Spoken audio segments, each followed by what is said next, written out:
Can I clear something up straight away, guys? Because we've just been talking about something about people getting annoyed about audio or different things, right? I need to let everyone who listens to this podcast, because I think the people that listen to this podcast are the real ones, let's be honest, when it comes to my channel. So what I need you to do is, first of all, just bloody watch, just enjoy this, by the way. So Allcott's on the fucking front page of the Premier League YouTube channel, which I've just spotted, so that's fucking Where?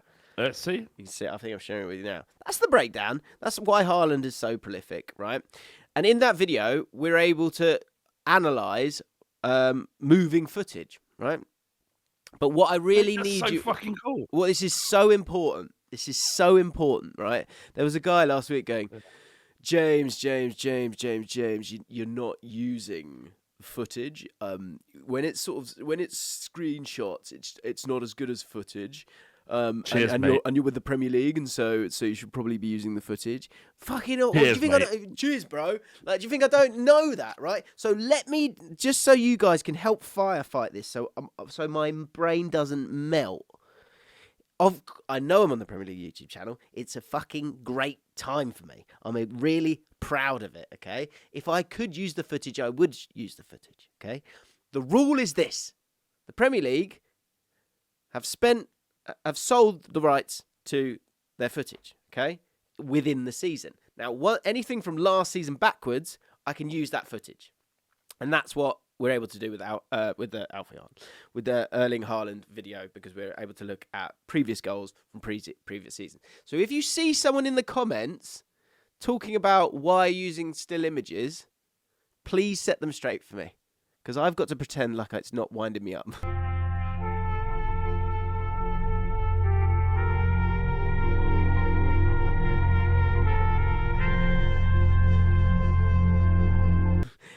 Not because I'm trying to just keep on trucking, right? So this is where I need looking you at the guys. comments. This This is is where I your need fault, you Jim. guys.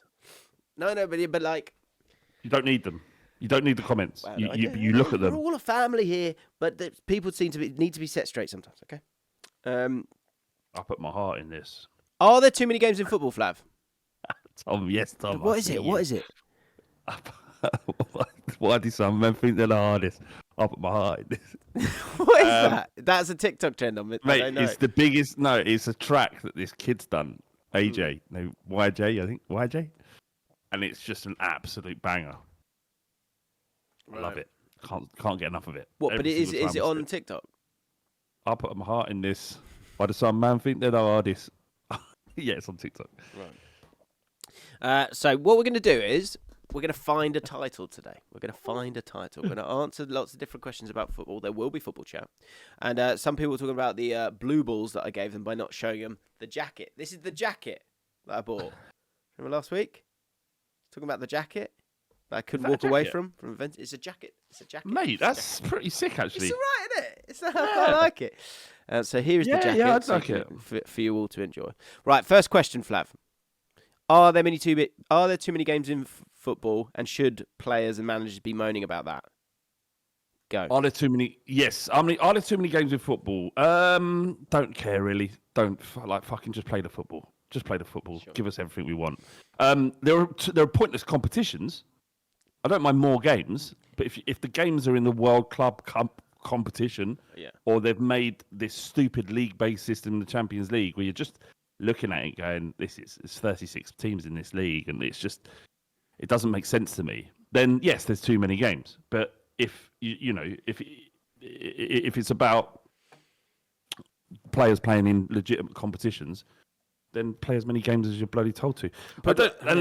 What's legitimate though? Like, surely the more games you're having, the less legitimate certain competitions become. Well, there is a finite amount of games that need to be played, and whatever that is the correct amount, right? If you're you're stitching on pointless competitions as a money-making exercise, then that's an issue. The World Club Cup, no one cares about. No one cares about it. If Manchester City win it, they won it last year, did they? Did they win it? Yeah, yes, they did. Who knows? Who cares? No one cares. I should know that. So therefore, I should know that quickly and easy. Why though? Tell me why. But Tell me why you because should know it's got the title says it's a world club, so it matters supposedly. Yeah, it doesn't matter, does it? Though that's the thing. And so, and then you've got Pep Guardiola going, well, we can't waste our time on this competition. This is something he's won. Actually, it's weird actually because he's always actually took it really quite seriously, but he can't do both things. So, yeah, in this instance, there's too many games being played, but it's a bit. I think Rodri's. It's like. Because obviously that's where I'm going next is the Rodri chat. By the way, if you want to join us for the podcast live every single week, you can do so by becoming a patron for less than a London Guinness. And this week, in particular, I want to hear people's takes on these topics that we're talking about. But we also do an uncensored mailbag where we probably reveal a little bit too much. Dicks out. Yeah. See it where dicks out. You don't see our face. That's a good point. You don't see our faces. It's just a mid shot. It's just that. The whole podcast. The podcast is just there. Yeah. Flav's a bit more. Flav likes to sort of like tap it, just sort of like that. I'll do that. Yeah, let's get a little bit of a calf workout. So if so, if that's your bag. If you fancy that, less than a London pint. Yeah. That'll cost you. Yeah. I'm sort of watching football YouTube, and we've got these guys who seem really passionate and they're angry, and we've got these guys playing with tactic boards and drawing lines. But it's not. I don't know what it is I'm after, but it's not that. No. And then they've just seen that moment there and gone, take my £5. Yeah. Look, I genuinely think that if that was what was on offer at Patreon, I would pay £5 for it. Like, where are you getting that? You're not getting that anywhere. You're not getting that anywhere. Yeah. Or like up close, like. Could we make? Is that where content needs to go? Does it need to be more like legitimate? When it's like, we do like an up close mailbag where we're like this close to the camera. It really is up close and personal. So people might want that. People want that. Yeah. People might be keen on that. I don't know. What content can we do for you guys? Well, Ollie Sacchi says, honestly, the amount of games are ridiculous. I feel that we are forcing men and women to basically sacrifice. I love how he puts women in there. So woke is Ollie. So woke. Remember the women's game. To basically sacrifice the other 70% of their lives for our benefit. Yes, Ollie. Yes, I would, because we pay a fortune for it, and they're paid a fortune. Not the women, to be fair. They paid a fortune for it as well, Ollie. How about you just grow up a little bit? Do you understand how the world works? Do you, Ollie? Hang on. So sorry, They've got to sacrifice the other 70% of their lives for our benefit. What do you mean by that? Are you saying no? But is he saying else? Well, like once they finish playing, they're like they're just blobs because they've played so much. Their lives now, right? In their daily lives. Interesting. Right. So let's answer this seriously for a second. Manchester City have a squad, a massive squad. Chelsea, Arsenal, all the big teams, they have massive squads. If Rodri is playing too much football, it's Pep Guardiola's decision and fault that is the case. Mm. So it isn't like this playing 60, 70 games. Well, then don't speak to your manager. He's playing you. I don't really feel sorry for Premier League footballers, to be honest. I really don't. So my take on it is I think they are playing too many games, but they is quite specific. Rodri's playing too many games. Fine. Salah's playing too many games. I went to don't get too angry, but Will Brazier had a spare ticket for Arsenal last night, so I went and watched Arsenal with him. And I got there, and I thought, this would be good. See some of the kids because double whammy, that is. Because of course, Arteta. Will Brazier's great. Yeah, because Arteta doesn't really like giving the kids a chance, does he? And I got there and I'm like, why is Declan Rice and Saka playing? Like, I was just like amazed by that. Like those two, like Saka played 60 minutes of that EFL game against Bolton, of which they won 5-1 and like barely got out of second gear. I found that like wild. So my point is, clearly there are too many games. Well, good point. But there are too many games for those top guys. But like so what? But the rule is the point is that the managers have to kind of take either you have less games or you have to take those players out more. Don't play them. You're playing them. Don't play them. What? It's only who's moaning about this? The top 6. They're the only ones that moan about too the many players games. themselves, Ten Hag. Yeah. Those players that are involved in the biggest football clubs that have every advantage are the ones that always moan about fixture congestion. No one else moans about it. Do they? Tell me the last time QPR fans ever moaned about fixture congestion, or Fulham, or Brentford. You don't hear it because it doesn't impact them. It only impacts the teams that have every benefit from playing in the Champions League. You don't like it, don't go in the competition. Pull out. No one would care if Manchester City wasn't in the Champions League, right? No, we'd get over it pretty quickly. Therefore, don't play. Rodri's playing too many games. Play him less. Well, I think that's the problem, isn't it? Because they're so crucial. Salah, Rodri, Saka are so crucial. You can't. There is a feeling that you cannot not play them. That isn't my problem. That's a Manchester City problem. That's his problem. He's got a whole year out now because he's got ACL. So who are you blaming for that? Are you blaming for that?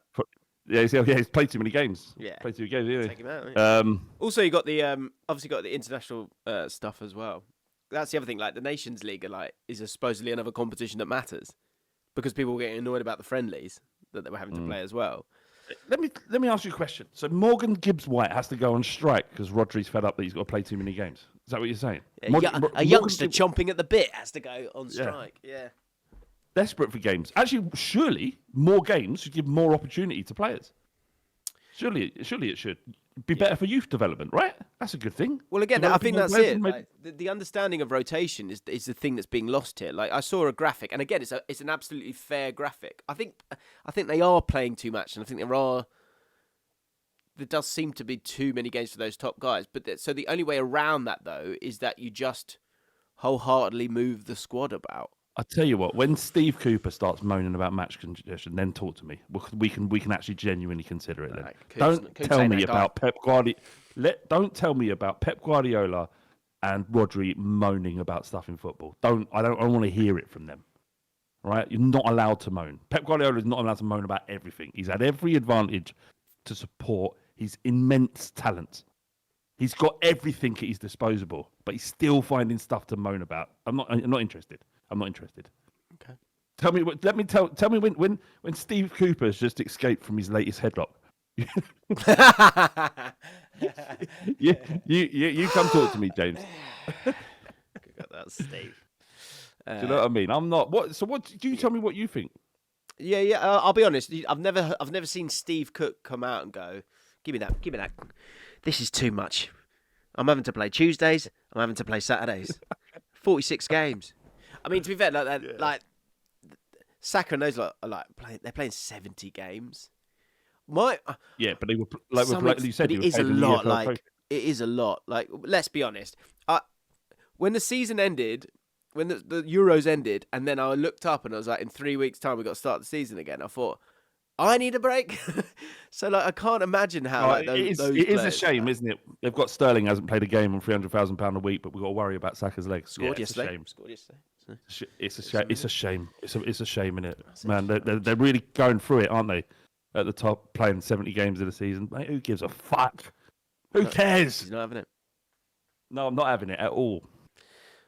You wouldn't play in the World Cup? Just go, do you know what? I'm not going to do that. I'm not going to do the Euros. I think this is really interesting. So Ollie says, does being paid a lot justify a person wrecking their body? So again, where is the duty of care here? Who picks? Rodri doesn't pick the team, does he? Saka doesn't pick the team. So, Pep Guardiola has a squad. So does that get put on? I think from another point of view, in terms of there being too many games. So this is a different thing. This is a statement. Saka is playing too many games. Jude Bellingham is playing too many games of football. That is a statement for me. But the decision for them to play or not, it lies with who? It lies with the manager and obviously the club with its right? I mean, I don't know if Bellingham has moaned about this at all, but you can't moan about anything if you're Real Madrid. You're just not allowed. In the same way you can't sack a manager who's just won the Champions League, you're not allowed to complain if you play for Real Madrid. You're just not. Yeah, okay. There are there are things that you genuinely need to change in football, things that help the ecosystem, and support for lower league clubs is something that you probably should need to, if you're going to focus on changing something in football, probably not sort of bending to the whim of multi-millionaire. I don't like that bit. I don't give a shit. That's how I feel. I could not give a shit whether or not they play too many games or not. Don't care.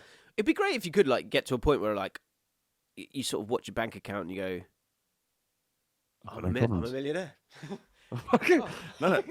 Yeah, hang on a minute. I'm a millionaire and I kick a football for a living. Get to stand in fresh air all day. For 3 hours, then go home to my pool. I tell you what, Jim, build a hospital. Build a hospital, and then you can moan about it. I think there's something in that. You should go to a psychologist, a therapist, and go, can you just? I've got so much money. I honestly have no problems. Can I just is it all right if we just click into gear with that and just let me just know that I haven't got problems. I refuse to have problems. I just quite a strong mindset. I don't hate it. Yeah. I've just got no problems. When it came out and he said that players we're gonna strike. And I don't know how many players have signed up to this idea that they would strike, and he's threatening to strike, isn't he? I don't think they've organised. Do you know what? Do you know why it'll never happen? Because Jordan Henderson's not knocking about anymore. He'd get the job done. Well, he'd get him. He'd get him striking. He'd get him moving. He lost all his credibility though, didn't he, when he went to Saudi and sold all his morals down the river. No one came out and been going, yes, finally someone said it. Rodri, no one said that. They just started talking about it. I do think people are going. So this is where I think you're getting more empathy towards it. Is the fact that where is it? There's a really good comment here. Where are you? Great comment, Stephen Webster. A lot of managers throughout where is it? They're right. It's because people are commenting. Everyone stop commenting. Basically, I think it's Stephen Webster said. There you go. Product is being oversaturated. You don't want to get sick of football. Either. Again, Sky Sports issue. Sky Sports is broadcasting issue. But the fact that there is a game on a Monday, a Tuesday, a Wednesday, a Thursday, a Friday, a Saturday, a Sunday now every week. Yeah. I think there is something in that leads to me to have more empathy for the players, because I'll be honest, I like a little gap. I like gaps between games. I like the Tuesday and the Saturday. Well, yeah, because it's for your sanity, because you're working in it. You're maybe, right. Yeah, maybe for selfish reasons. But most people aren't watching all the football all the time. They're not. Yeah. They dip in and out as and when they want to. They're not like you, where you got to be across it all the time. I appreciate why you want it, but I feel like I'm the Bukayo Saka of football YouTube here, and I'm just I don't want to play. I'd like a day off. I don't want to play in the EFL Cup, if I'm honest. Look, I agree. I agree that there was too much football and it's oversaturated in that it's always there and the content's always there and YouTube's always there, podcasts, everything. Blah, blah, blah. Get it all out. But it's the cat's out of the bag now, isn't it? It's done. This is the way it is, isn't it? I was with Will yesterday. He was saying, "Do you want to be great?" Is like a content amnesty. So we would everyone just. Bit like everyone just goes on strike. We're just gonna let's all just sort of have a mindful week. So there's no football, there's no content, there's nothing. Everyone, the whole world, just knows that in the second week of October every year, there's no content. Everyone just shuts it off, and we just have to kind of stop for a second. I think that would be good for us all. Some scab would break. Some scab would break. Someone bloody. Who would it be? TikTokers. Goldbridge. 14. Ben Bowman. Ben Bowman, content machine. Ben Bowman. Ben Bowman be on it. Yeah. Well, this is the thing is that what happens to people when they're covering football and they're consistent with it? It turns them angry, and I don't know if you've seen that as a slight change, or actually maybe it's just been what's clipped up. But Goldbridge seems more angry with football than he's ever been. Really?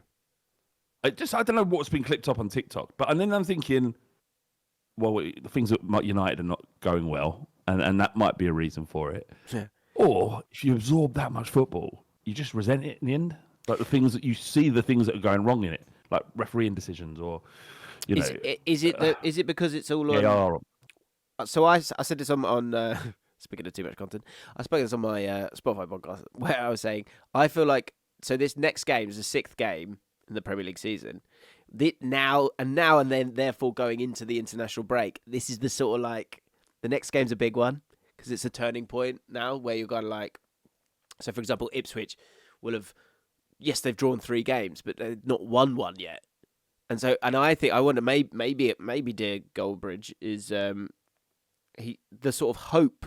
I always have this theory of like everyone has that little bit of hope at the start of the season, and it's sort of about now that you go, oh fuck, we're shit, aren't we? Oh yeah, yeah. And that's a Goldbridge. Goldbridge has woken up like SC20. He's turned the computer off afterwards, and peel back the curtain here a bit, guys. Is that when you've done your content, okay? You've dialed yourself up a little bit because you want to engage, you want to entertain. But once that's done, you shut your computer down, and once you shut your computer down, you turn your lights off. You just sat there for it could be 3 seconds, and you sat with yourself for a second. And I think Mark has had to go. Oh God! A single tear just rolls down your face. Just sort of just a stoic. God. Again, he's just like again. It's just another year. I like because I think you would be within your rights to feel like you were backing the right horse in a big club like Man United, and it's sort of going, oh no, through thick and thin, Man United, but me. But deep down in the back of your mind, you go, surely at some point it's got to turn. See, this is Will. See, I was talking to Will about this as well. Will's, and Luke, who's obviously a big Brum fan as well. Well, talking about that, and he's, Will's in a state of shock right now because he went, Jim, you'll know. He's like, you don't know if you're going to get out of this, right? With Birmingham, I think the first year they got into the playoff final, and then they've just been like lower mid-table for a decade. And you have moments when you shut down the computer in life where you go, I don't know if this is going to turn for me. Like you, Flav, you must be like that. You must be like, surely. In the back of your head, you're going, a bit too big to not win a trophy at some point. Yeah, no, so weirdly, I'm of course. Oh, yes, absolutely. And actually, this weekend we've got that it's... I've wrote it down as something else, but I'm going to change the name of it. Man United Tottenham is the surely by now derby. Yeah. I've got to... I'm at a position now where I've gone... Maybe it won't. Yeah. This is my life, and this is my life. Oh, right. So I'm not going to, I think I was like, I remember when Wayne Rooney scored, and he was 8 months older than me. And I was like, and then it kind of got to my birthday, and I was thinking, I guess I'm not going to be a pro. And that's the moment, there are moments where you go, oh, I'm not going to be 6 foot. I thought it would work out. And then that's where your 20s are. You're racked with guilt because you're like, well, I guess I'm just, I'm just going to be, I'm just gonna be struggling in my mind and financially forever. Yeah, in the 20s, you're just like, oh, fuck. Oh, so that is it. That's the dream is. But maybe this is it.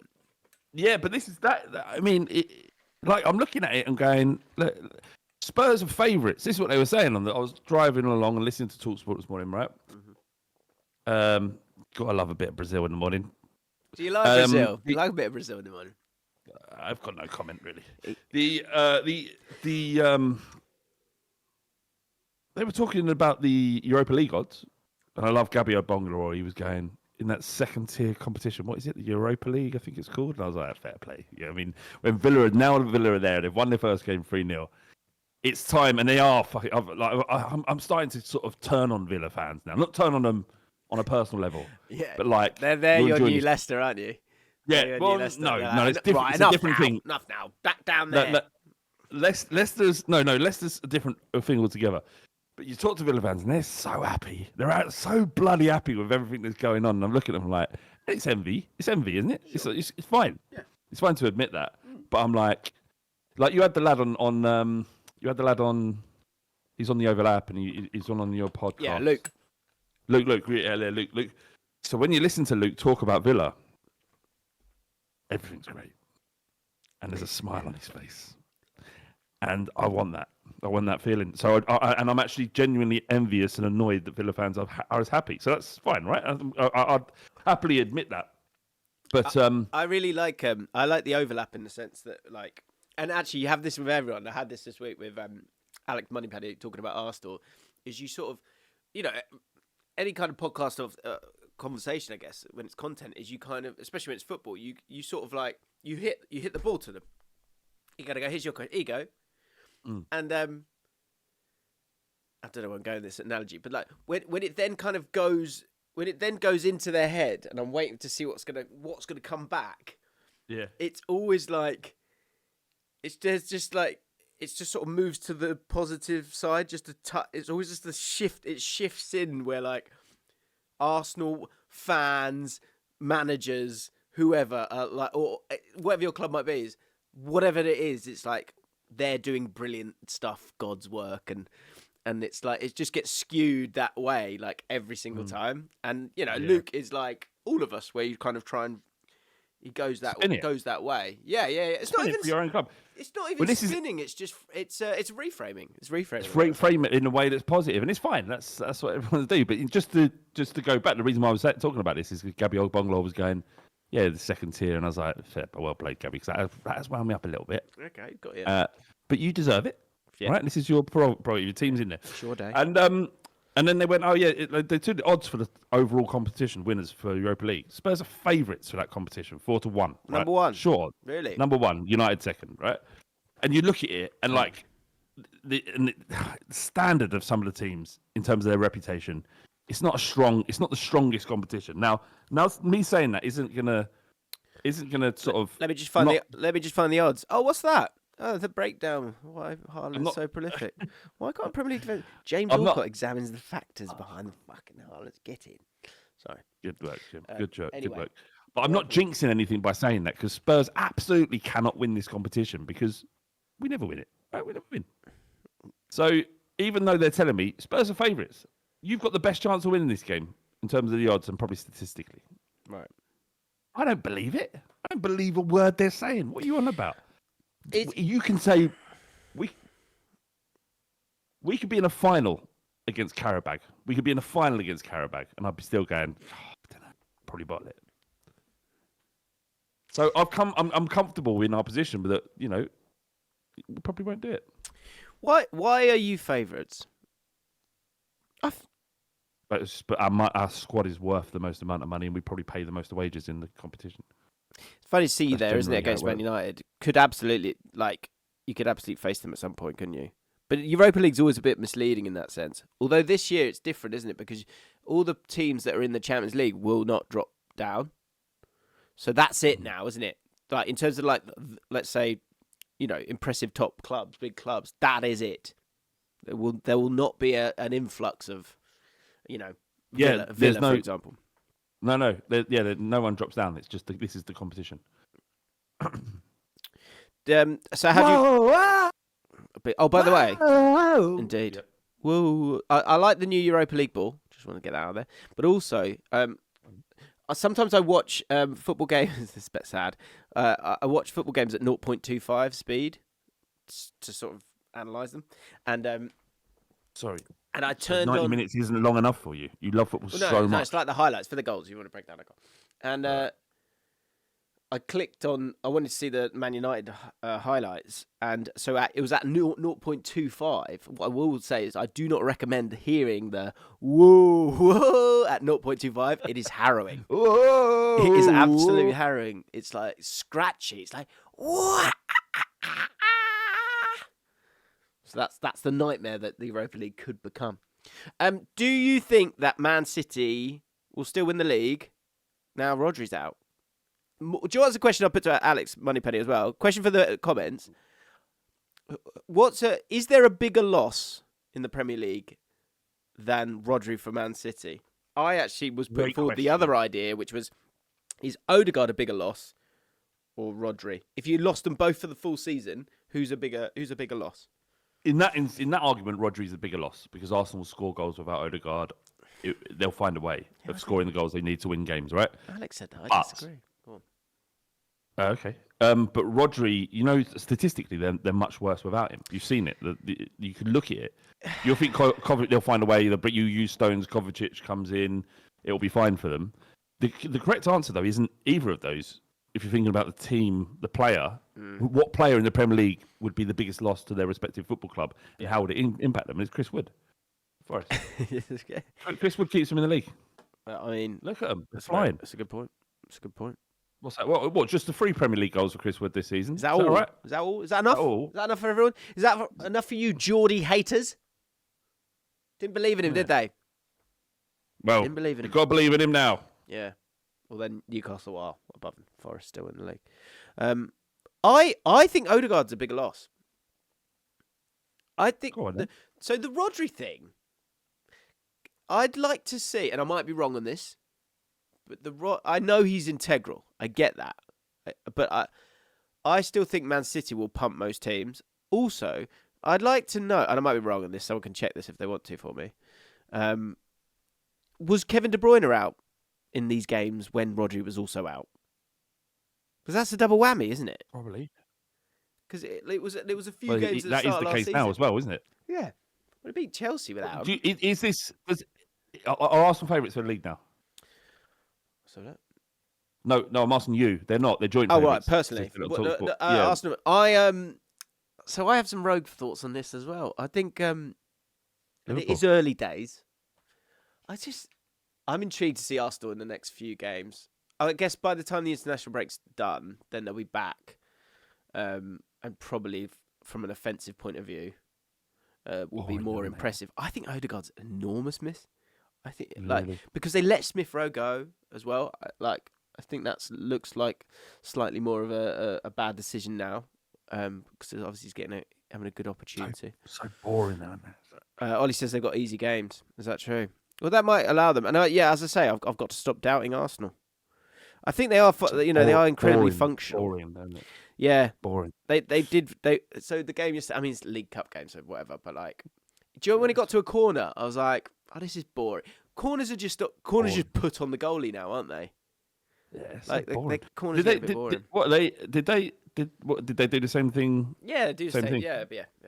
Always so on the ball. What a boring, predictable way of taking a corner, isn't it?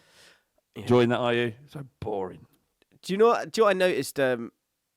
Mentioning Clive Palmer for the third week on the overlap, he was saying, I hadn't thought about it, but it's a sad thing, is that there is a thing about Arteta needs to beat Pep, but also, even if he does it this year, there is the caveat of, oh well, they didn't have Rodri now, isn't there? Absolutely. I think that's really annoying. That's got to be super annoying. Also, is it if the charges come through and they get points docked, it doesn't count. No one will respect you for winning the league in that way. Oh, what? What? Because of a point deduction? Big asterisks. Yeah. Big asterisks. Do you know what's funny? You know when they say a big asterisk? I've only ever seen an asterisk one size. Big asterisk, big one. If you do point, 100, something like that big. Does anyone remember Liverpool winning the league when it was paused? We know they won it, but no one remembers it, do they? Big asterisks. Taking everyone out today. Look, if we all agree, as I've been told, that Spurs will never win anything ever, then I'm going to shit on every success that everybody else has. So you should. Do you think the fact that you're favourites for the Europa League, is that kind of like, could you do without that? Doesn't matter either way. It doesn't matter. If you're not going to win it, there's no pressure, is there? Doesn't matter. I don't know. No, it's good. It's good because it makes people, recognise that we are actually doing something well, rather than some lad fucking. There is a geezer who I can't even remember his name now. Arsenal fan who's sort of I see his face a couple of times, but I'm not sure his name. And he said that the Ange Postecoglou will be sacked by Christmas, which is I appreciate I saw that. But that guy's not real, isn't he? He says whatever he wants to say, like to get a reaction. I don't think he's real. Yeah, I mean I do that a bit. No, but he's like proper not real. Like he's not real. Yeah, he's a bit all over the place. But so it's nice. It's nice to say, look, they're recognising that something's going on at least. I don't know. What a line from Ange this week. Yeah, it was great. I could hear the erections everywhere. Yeah, I mean, some Spurs fans have come out and gone, no, the sound that's of the not erections right. was coming from the north. It was like north. I was like, oh, is that? Am I facing? I must be facing north because they were coming all from North London, as they heard.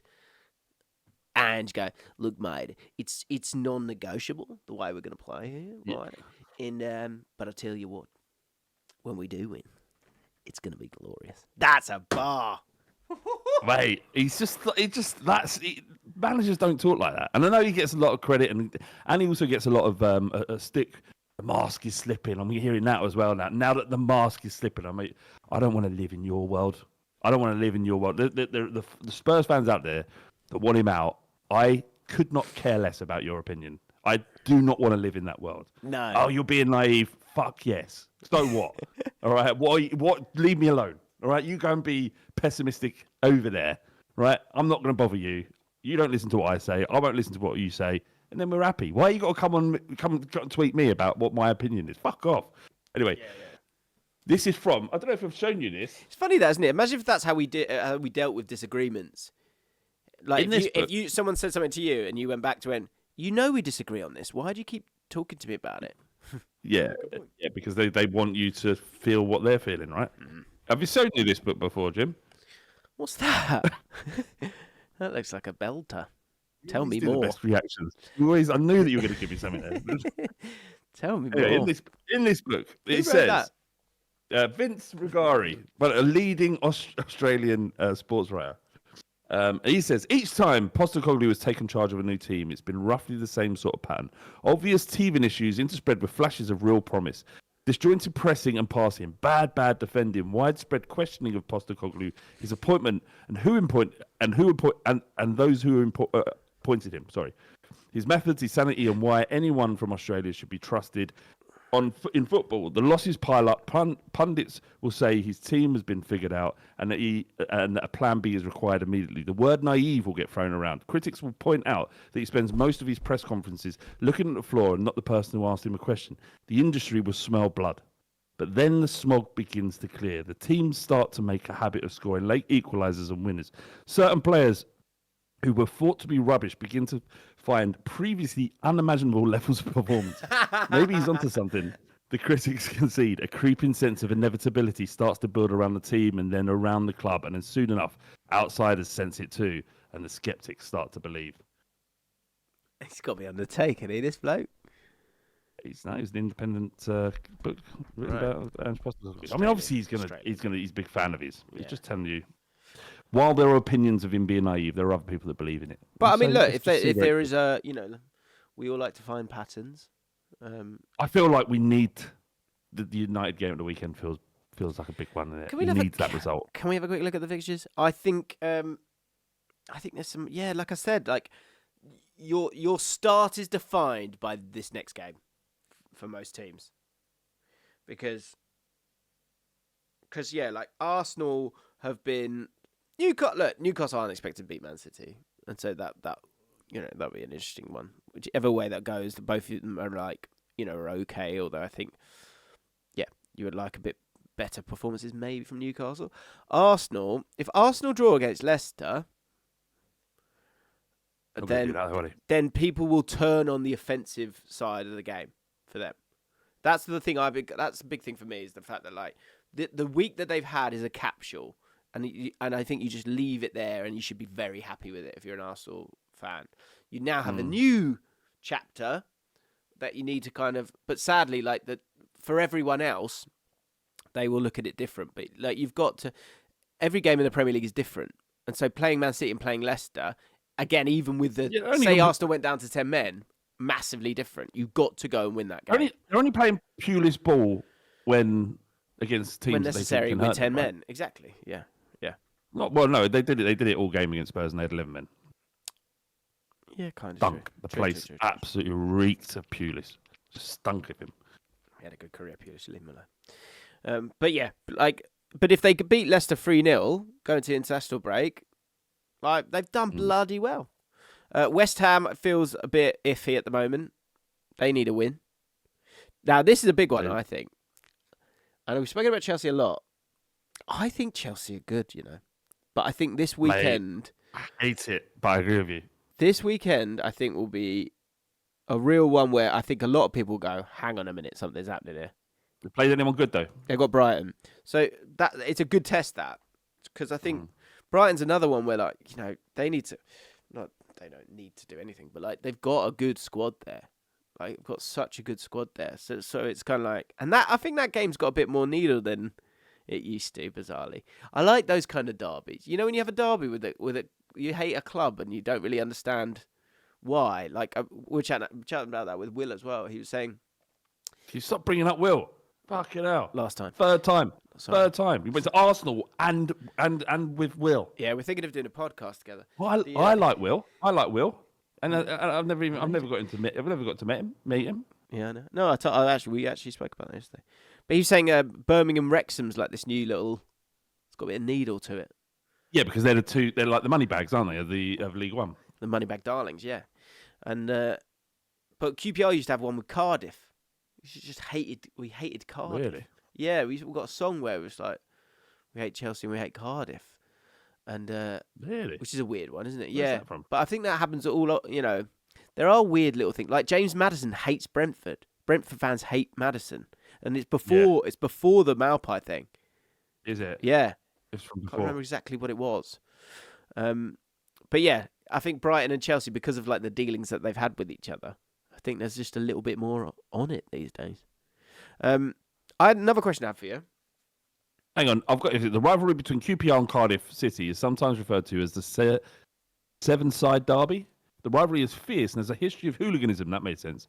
With both teams having their own hooligan firms to discourage violence, games between the two teams are often all coach. I mean, the fans must travel to away games using the club's official transport. Yeah. A rivalry that I didn't know existed before this second. That's why QPR are tasty, Jim. Oh, yes. Yeah, you should have seen me back in the day, mate. I was... Yeah. I was fucking throat. Yeah, I was frightened. Yeah. Yeah, so big game there. Another question for you. Who will be the first manager sacked?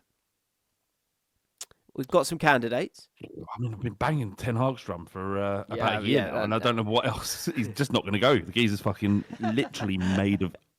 Just not going to go. Yeah, just can't get rid of him. Can't get rid of the fucker. They're asked so Dyche, I think I'm going to chuck Dyche in there. Cooper. Yeah. I'm getting very close to an apology to Nuno Espirito Santo, I'll be honest. I thought he might... Hasn't he done a wonderful job? Lopetegui, do you think? People saying Lopetegui could be honks of the West Ham manager. West Ham have been terrible. I mean, there's the curse of winning the transfer window. No one wants that. Yeah, so true. That's it. You're in trouble, aren't you, if you win the transfer window? Yeah. I don't the expectations through the roof. I don't get the Dyche stuff. I don't get that. Who do you bring in? Getting rid of him, he will keep them up. One way or another, he will keep them up. You don't get rid of Sean Dyche. Sean Dyche is not the problem right currently. He will keep them up. He'll find a way of making it work. You don't get rid of him. Not yet. Well, when did you get rid of him, though, Jim? How many games? How many games is it? We haven't played this game for a while. How many games, losing games? Dyche is 2 more and he's gone. Yeah, thing with, like, you could spin Everton a couple of ways because they are scoring goals and they should have beaten Bournemouth and they should have got something against Villa. So conceded 14. Yeah, it's conceded way too many. I get that. 14 goals in 5 games. It's not great, but like, but they, you know, they've been in the lead and they were in the lead against Leicester as well till late as well. So they've left a lot of, like, you know, points on the table. I watched them against, who is it they beat? They went 2-0 up. There's twice that's happened, isn't it? And they've conceded 3. Villa. So they started against Villa well. I thought. I watched that game. I thought it started well, but then it's kind of like it's hard. It's hard to keep it together for 90 minutes at Villa Park at the moment. So you've got to be worried, super worried. And if this ownership. Sorry, the guys from Roma, who's what they called? Friedkin. Yeah, I was listening to TalkSport, funny enough, and the bloke was saying that they have a history of being trigger happy, getting rid of managers before perhaps they should. De Rossi, I think. Who have they got at the moment? Is it Fonseca? No, Fonseca's at AC. Oh, I can't remember. It doesn't matter. Anyway, they get rid of managers.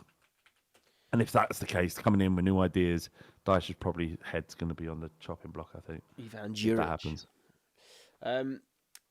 So, nominees include Sean Dyche, Gary O'Neill, Russell Martin, Erik Ten Hag, 4th on the list currently, Julian Lopetegui, Steve Cooper, and Ange. Is Ange safer than... Let's play a game. Is Ange safer than Enzo Maresca? Well, I mean, it's so hard not to take in recent form. In my opinion, yes, but... I would agree. There's no way you're getting... Even if you finish the season like 8th, he wouldn't get the sack, would he? Depends if you're seeing improvement. I would argue you're seeing significant improvements in Tottenham's performances. The results haven't gone our way, but the games that we played in the respective ties from last season, like Newcastle battered us 4-0. And in this game, we had control of it. We could have won. Yeah. We should have won. I just see improvement. So at this moment, the league table isn't a concern to me because I see the performances there. So, but Maresca's had such a great start to the season. He's only lost to Manchester City. Okay, same game. Right, people in the chat, answer this: who's more likely to not make it to the end of the season? Nuno Espirito Santo or Ange Postecoglou? I would still say Nuno, as good as he's doing, and I guess you hope it carries on. That form could fall off and he could be gone. Yeah. Whereas I don't think with Ange, you're always gonna play attractive football. You're always one game away from thumping someone and going, see. So I think he's quite safe, Ange. I think he's. Yeah, I think it's the relationship with the thing that will get him sacked, and what has always got Tottenham managers sacked typically is a breakdown in relationship with Daniel Levy, and I think barring Pochettino, and he had many difficulties, challenges in terms of the stadium and not being able to buy players and whatnot. Generally, it's a breakdown. Conte, Mourinho, it's always that. And I just think the working relationship is good. Some people say that he's been accused of being a yes man. I don't know what that means, but I know what it means, but I don't know how he can apply it to him yet. But yeah, I think he's quite. I don't know, man. I don't know feelings. Some people are saying Gary O'Neill. I called this at the start of the season. I said Gary O'Neill's fixtures are really difficult.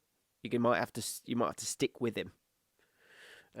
But yeah, if clubs want to be trigger happy, then Gary O'Neill's one. Russell Martin. I like Southampton. I actually think they're a little bit disrespected, and I think will it click? I don't know.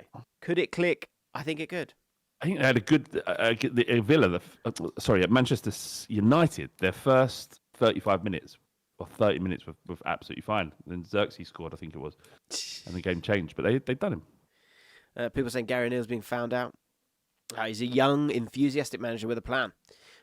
Jack Hancock feels like he said Russell Martin is a terrible Premier League manager. That's wildly quick and unfair. Where else has he managed in the Premier League? Yeah, educate me. Apart from he hasn't. Apart from a newly promoted team that's played 5 games. And Jack Hancock's isn't Jack a Portsmouth? Portsmouth. Yeah, he is Portsmouth. How are we supposed to respect your reviews on films, of which we'll be asking for a Hancock's take in a second? If you're going, I didn't think I'd be able to ever thought that I could respect Jack Hancock less than right now, but yeah, it appears I can.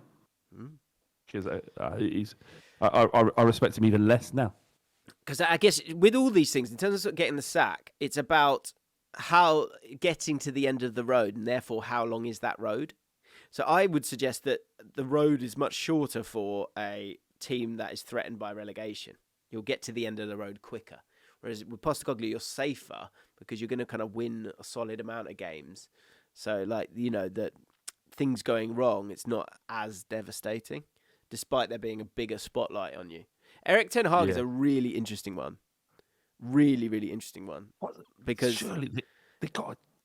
Come on now, come on, James. I mean, there aren't any. they are There better. can't be that. They are better than. They are better than they have been overall, I would say. Yeah. But I mean, they'll no doubt beat Spurs at the weekend, but they do have an all right record against you, no? yeah, Old Trafford, fucking impeccable record. You never get a result like that. I like the kid though, the Xerxes kid. I like him. I think they're a very good player. I like the cut of his jib. Next 3 games. Oof. Tottenham, Porto, Villa. Villa away. Villa away. That's a point, mate. Do you know? I know I've just been sort of saying how much I hate Villa, but you love watching them play. Whenever you think Villa on, you're like, I'll watch that. They've got a really good squad, and now you're like when you're seeing John Duran doing what he's doing, you're just like, oh wow, the squad even up top they've got more depth than I realised. Yeah, and like I remember when we were in Bull Street and you'd watch them languishing around the Championship, and that lad that used to make content. Remember with Remy Gard, yeah, that lad with the big glasses that used to make. I used to like his vlogs. I used to like his match day vlogs. Remember him? Yeah, I think he's still. Yeah, I think he's still going. Is he still doing it? Yeah, I mean, he should be because like this is gold for him. Villa on tour. I remember looking, and it was and Tammy Abraham. It was Tammy Abraham playing on loan with them in the Championship. If I remember rightly, it was that. Yeah. And look, you know what I mean? As people will know, I'm big in the Midlands. Yeah. I'm like used to go there all the time. Base, yeah. I'm hot. Well, there's no fans anywhere, but no, seriously, I know I'm part Brummie. I'm half Brummie. Don't sound it because for obvious reasons, you want to ditch that accent as soon as you can. But but my mum is from Charlotte. I've told you this. My granddad, I went to Birmingham all the time. I'm Brummie. I can say whatever I like about the Midlands. Yeah. Okay. I don't seem to be allowed to. You're not allowed. You're a racist. You're a Midlands racist. Yeah. Yeah, even I get offended by what you say about the Midlands. Yeah, and so you should. I'd be offended as well. Who will be the first to go then? Give me a name. Are you sticking with...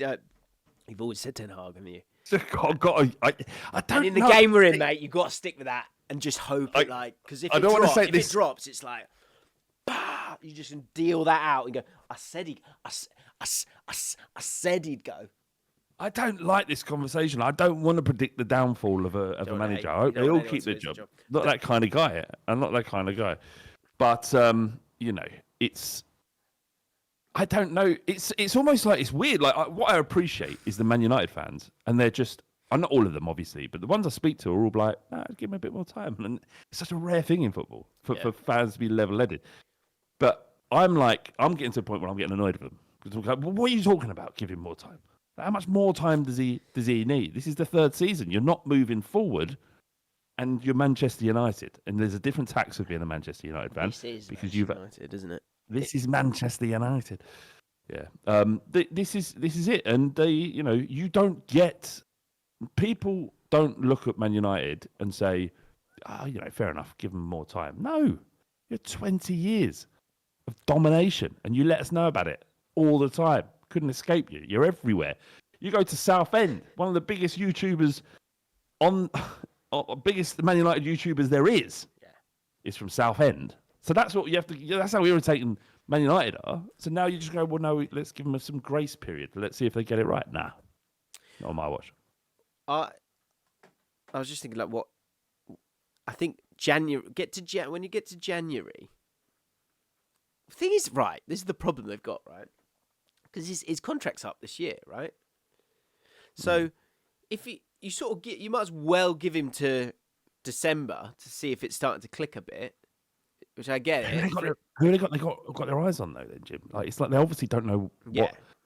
I'm a little bit worried about what's going on at United as well because I've just seen there's just an article just been published while we were talking.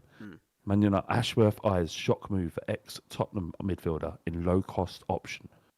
Who might that be? Ryan Mason. He plays in the Premier League. He used to play for Spurs. It's not Ryan Mason. No. Skip. It's Winks. not Skip. Another one. Yeah, Winks. Well done. What, Man United won Winks? What has that club come to? Just desperate to someone to pick the ball off the defence. Just wants someone. I mean, Surely Bruno can do that. Surely he can do that. gives the ball away quite a lot. There's a lot of calls for him to be rested. Apparently, it's not. In a more structured Man United, people are feeling like he needs to take him out because he plays by the rhythm of his own drum. It doesn't strike me as a man that would take that very well. I think, he seems keen to play, doesn't he? Does seem keen to play. I just think, he's never injured. He's never injured. I was talking to our mate Sam Peoples about him, and he was like, he's always available. The problem with him is even if you want to drop him, he's always available. He's always fit, and he can play 90 minutes, and it's almost like he's too good for this not to work. So what is going on? What is the issue here? Is it a system issue? The question, obviously one question I have with him is like, is he somewhat like, what's the phrase I used? Is he sort of suffocating to the other creative players? Like, if you want Xerxes to be a key part, or you want Mount, you spent a lot of money on Mount. Like, can those players thrive when you always have to defer to Bruno because of the the way he plays, which is that has been very useful for Man United. He's kept their head above water. Also, like United, they've done really well in cup competitions, haven't they? Generally, like since he's been there, so he's probably played. I bet he's played too many games. I think he's played too many games. Someone needs to take him out. He's played too many games. Yeah. So what I was going to say about Man United was like, maybe it's one where you kind of go, you get to January and you go, like, are we seeing it now with Ten Hag?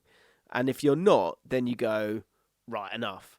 But then, as I say that, if he's gonna go at the end of that season anyway, why pay him off when you could just sort of get through that season and then just let him go? That's the weird thing.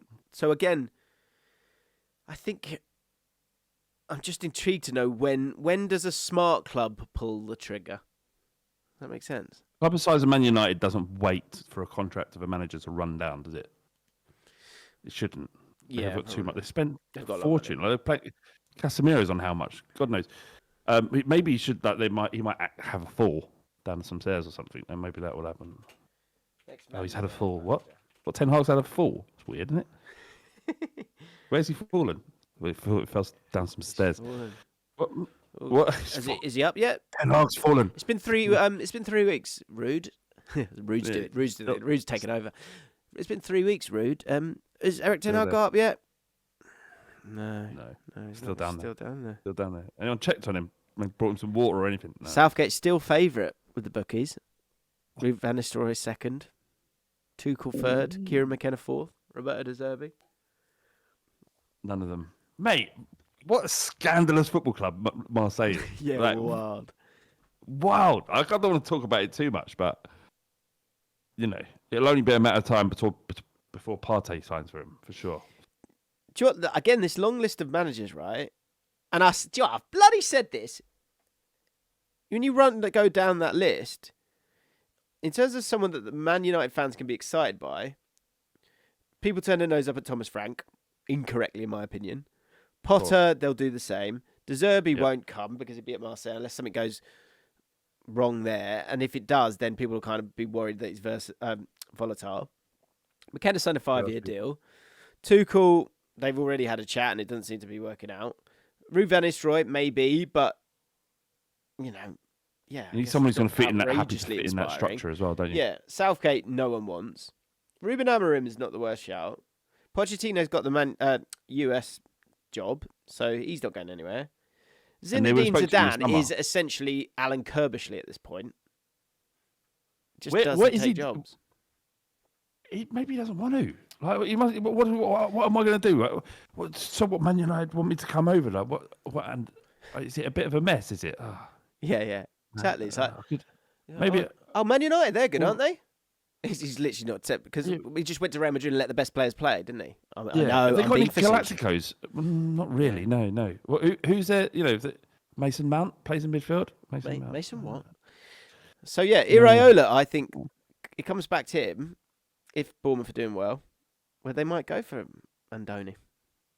You're gonna have to get You have to get a tune out of Maguire. Do you think Ashworth Well, would want and- Eddie Howe? Eddie Howe at Man United? What are we thinking, Man United fans? Yeah. Cheap, It's someone who can work in it. Zidane's going, no, do you know what? I'll just wait for the Real Madrid job to come up again and win the Champions League with them again. Ancelotti's got to go at some point, hasn't he? Klopp? So, Klopp comes back. Imagine that. Wow, what a heel turn. Hancock, in you come. Let's have Hancock's hot take. What's he been up to this week? I've got a couple of close off poor final statements, but I just don't know if I care enough. What? You know, like we've been chatting about people pooing without their clothes off. I'm not. I think I'm out. leaving. You're out. Good. Okay. I'm not really into poo chat. Really. Yeah, that's what I mean. It's just not. No one needs that. I think we've established that pooing without any clothes. Oh, let's not get into it again. Yeah, exactly. Next week, if you must, you're definitely. You can unmute yourself, Jack. So for anyone who doesn't know, this is Hancock's hot take. This is Jack Hancock. He was previously going after Russell Martin, but we understood that he is a Portsmouth fan. He's known as hand job around. Handsy Hancock. Jack. I don't know why. Not Handsy. Handsy Hancock. They call him. I don't know why. I've got no idea why. It's Anyway, not been allegations haven't come out yet, so A bit touchy feely is what I've heard. yes. Hancock. This is. I used to chat about films, and I'm just getting accused of penis Touchy acts. feely. Check, Yeah, and check hand. just not allowed into all clubs in Portsmouth. I've heard. Well, only some. Yeah, which is incredible. Don't want to be there anyway. Don't want to be there. Okay.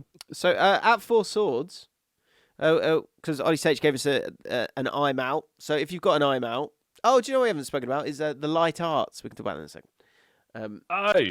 That was. So last week, Ollie We'll Sage build it was up for next week. Yeah. Build it up for next week. I'm out. So moments in a film where you're like, I can't watch this anymore. I'm out. I'm out. At Four Swords, I knew this, but they've given us a warning. This can't be unheard. So if you don't want to hear this, this thing, every phone number in a US-made film has 555 in the middle, and I knew that. And the reason for that is so that it's obviously not a real number, because you don't have 555 in. What are you talking numbers. about? What are you even talking about, James? So in any film, No, I heard what you said, but Right. Four Swords. What's that? Four Swords is the name of it's the name of the person who wrote the comment.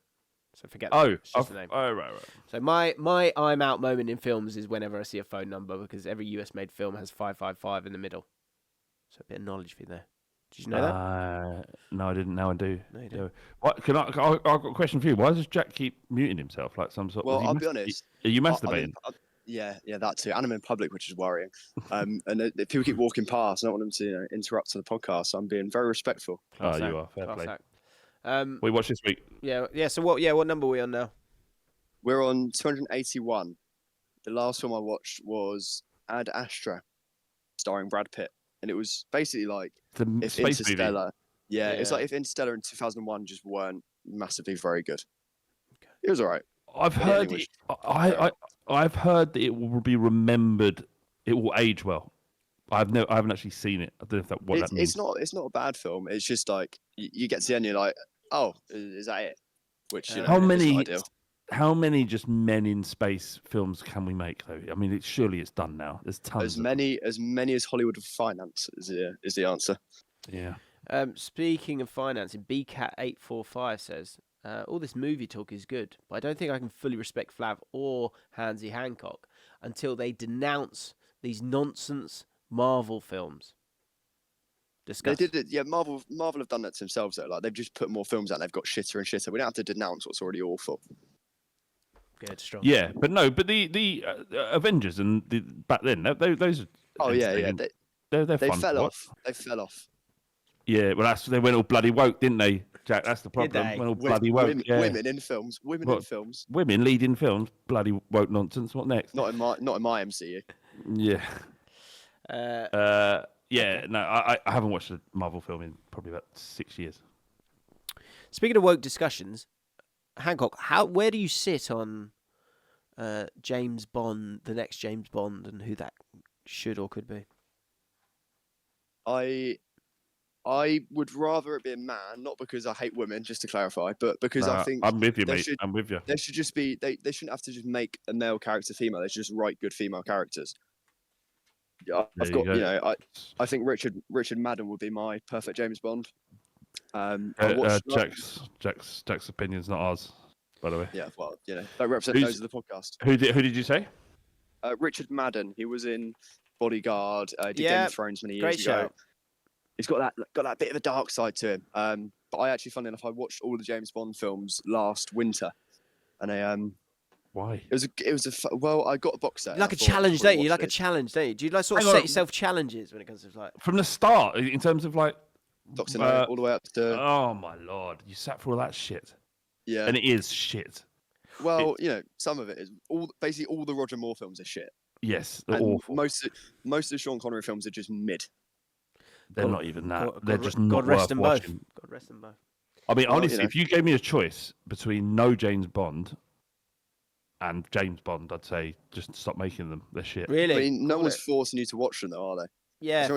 No. They actually are. Your family, everyone around you goes, "Should we watch James Bond? Let's watch James Bond." It happens all the time. Like, I don't want to watch James Bond. We haven't seen the new one yet. And I was like, well, because I don't care about the new one. Well, we're watching it, and I have to sit there, Jack. So yeah, actually, I do have to watch it. Okay. I've got the odds in front of us, by the way. The leaders at the moment, we've got Henry Cavill, who I interviewed once. Nice bloke. Could see that. James Norton. Do I know James Norton? Who? James Norton. Who? Let's have a look. Do you know what was a pile of shit while you're searching that up? One of the worst James Bonds was the one that Sam Mendes did. No. What? We just threw it. He did 2 or 3, didn't he? What? Did he? It was Casino Royale. That's great. No, I like Casino Royale. I actually like that. Casino Royale is probably before anything else says. Casino Royale is actually my favourite James Bond film. It's the only one I've given 5 stars. It is good. It is genuinely good. I actually enjoyed that one. It's Spectre. What a pile of shit. Spectre was not amazing. Skyfall was great. Sam Mendes is Skyfall as well. Skyfall. Yeah. So James Norton is this man. I know his face. Not sure what else he's been. He's been in Happy Valley. McMafia. He was in. Oh yeah, he's good. Watch Happy Valley. Have you watched Happy Valley? No. Recommend that. Okay. It's a series. I'd recommend that. Do you know what I started watching as well? Can we move on from James Bond? Well, just Aaron Taylor Johnson is another one, and there were just a couple of good names here. A few I don't know. But Cillian Murphy. Oh. It'd be a different turn. Tom Hardy. Yeah, can't see it. Tom Hardy. Funny you say Tom Hardy. Go on. Funny you say that. Caesar. Why? Is that your hot take? Is it? Ooh. And Richard Madden is down. He's on the list, but he's down there. He's not high up. So quite the hipster shout there for you, Hansy. Well done. That's what I do. Okay. What's your hot take? I'll be honest. I can't be asked to talk about Happy Valley. So let's go to the hot take. Bangkok's hot take this week is that beloved actor Tom Hardy, who actually lives near me, I don't think he's that good. I think he's incredibly one-dimensional, and he's never had a great performance. He's had good performances, but I think he's massively overrated. That is, I mean, look for the longevity of the bit. That's a good take to allow you to survive another week. But Jack. That is trash. I believe it. I wholeheartedly believe it. I think he's good, but he's just so one-dimensional. He either plays, I don't know, he just plays like a tough guy, or he does some weird accent. He was in a film this year called The Bike Riders. Pile of shit. He was awful. He did this weird little accent. It's horrific. He's so overrated. Conor O'Reilly says that is a Boovie level take. Look, I can understand where it's coming from, because I think it's coming from the same energy that I have with Daniel Day-Lewis, and in that, it's scene stealing. But I don't agree with you, because I really like him. Hardy. I think he's phenomenal. I don't even dislike him. I just think he's so overrated. I think people are like laud him as like, oh, this man is one of the greatest actors of a generation. He's not. He's just good, and that's okay. Okay, that's fine. I disagree with you, but that's fine. Have you seen Mad Max?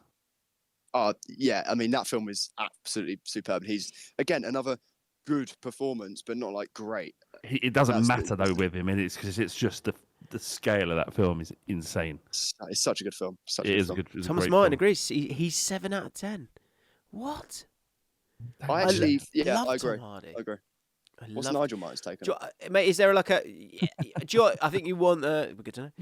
Let us know, Tom. What I would like to see with Tom, if you're listening, Tom, is I don't think we've seen we've seen a vulnerable Tom Hardy, but it's quite a sort of stark vulnerable Tom Hardy. I don't think we've seen a soft.